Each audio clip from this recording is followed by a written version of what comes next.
Hey Bookworm family, welcome back to my channel. I'm Danny. If you're new, go ahead and hit that subscribe button down below. Don't forget to turn on the notification bell because it's always a mystery when I post new videos. And if you haven't already, please go follow me on Instagram. It is at Danny's Book Corner 2018. Obviously, my room is a mess because I am in the process of moving, but I wanted to do my November wrap-up because I'm pretty much done reading for the month of November because I know the rest of my next couple days of November are going to all go towards moving. For November, I have read 5 books. I'm actually pretty impressed with that number given everything that happened in the month of November. Like, it was just chaotic and out of control, and with everything going on, I just didn't really want to sit down to the quiet and read. I wanted to be doing stuff. So finally, when I came around to wanting to read again, I did read 5 books. Unfortunately, I don't have a lot of the hard copies because they're all packed away or already somewhere else, or I just read them on Kindle or something. So, first book I read only counts as 1 book, even though there were 3 books in it, but it is The Hogwarts Library by J.K. Rowling. So this is like a set that you get, and it comes with 3 small books, one of which is Quidditch Through the Ages, then Fantastic Beasts and Where to Find Them, and finally, it is, oh my gosh, I can't remember what it is. Oh, The Tales of Beedle the Bard. Tales of Beedle the Bard. There we go. And I gave this a 5 out of 5 stars because it definitely took me back to the Harry Potter universe, which is what I'm all about because J.K. Rowling wrote them herself. I thought it was really interesting to read the books that they actually read in Harry Potter schools, but Quidditch Through the Ages is just like the history of Quidditch. The Tales of Beedle the Bard is like exactly what it is in the movie. It's like a collection of kids' fairy tales from the Wizarding World. And Fantastic Beasts and Where to Find Them is Newt Scamander's book that he wrote. So if you guys have read Fantastic Beasts, like the screenplay, or have seen the movie, you know that he is in New York because he's working on a book, or so allegedly claims. And he travels the world because he's working on a book kind of thing. Well, it's the book that he was working on. So it was a really cool little thing to look into. Unfortunately, it was 3 books, but it only counted as 1 on Goodreads, so I could only count it as 1 on here, so it only counts as 1 book.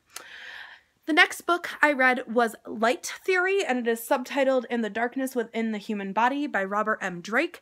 This is a poetry book that I just kind of sat down and read at Barnes & Noble one day. I wanted a quick read. I was there. Might as well pick it up. I gave it 3 out of 5 stars.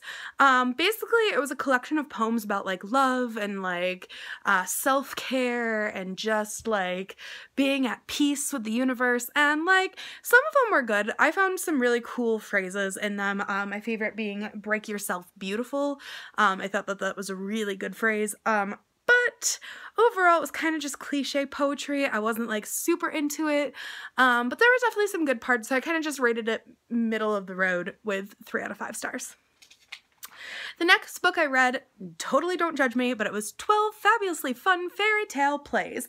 I had to read this. This was by Justin McCory Martin. My cheat sheet's over here if you wonder why I keep looking over here. Justin McCory Martin.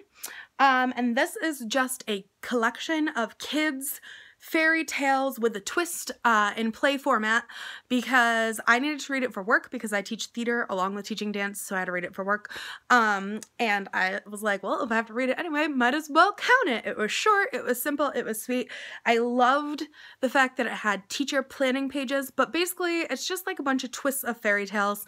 Some being instead of the 3 little pigs, it was the 3 big elephants or something like that. And then there is Rapunzel instead of Rapunzel. So it was just weird twists on fairy tales that were kind of punny and ridiculous. I gave it a 3 out of 5 star. I thought it was really cute for kids. I think the kids that I teach are gonna enjoy doing work with it and stuff like that, but I also felt I kind of wanted there to be some plays with only 2 or 3 characters and some plays with a lot of characters because sometimes my classes are really big and sometimes my classes are really small, and they're all kind of between 6 and 8 characters, so it would have been nice to have a bigger range of character parts and stuff throughout the plays. Okay, so the next book I have the physical copy of. Shock, shock. But it is the unofficial Harry Potter spell book. This is written by Media Labs. There's no one specific author. It's just kind of a collection that was done by Media Lab Books. And inside it just gives you the spells. Some of them come with the wand emotion. I know not everybody would count this as a real book, but there is some actual reading sections in it as well that I can't find right now, but I counted it as a real book because obviously this wasn't a great month for me, and it's on Goodreads and counts as a book on Goodreads, so therefore I counted it as a book.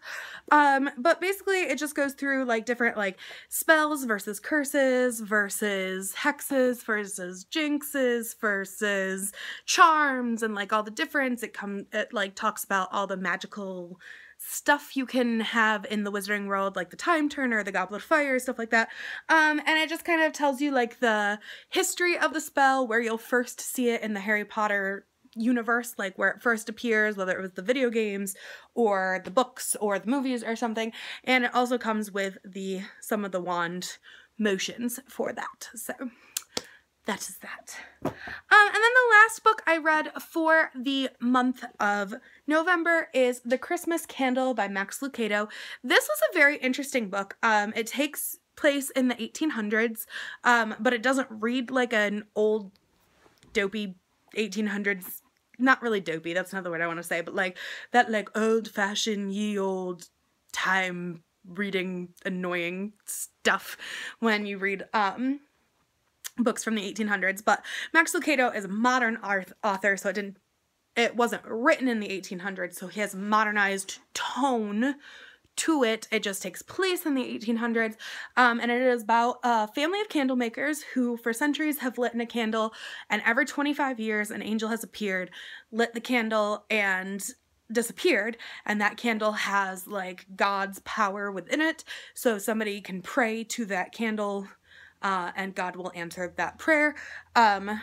But everybody in town seems to be having a problem during this 25th year, or during the quarter year, I don't know how you word that, but it is the great-great-great-grandson's responsibility to basically help one person in town, and he has to kind of choose the one person he's going to help, but also selfishly wants to help himself. So I thought it was a really good read. I can't remember if I gave it 3 or 4 stars. I think I gave it 4 stars.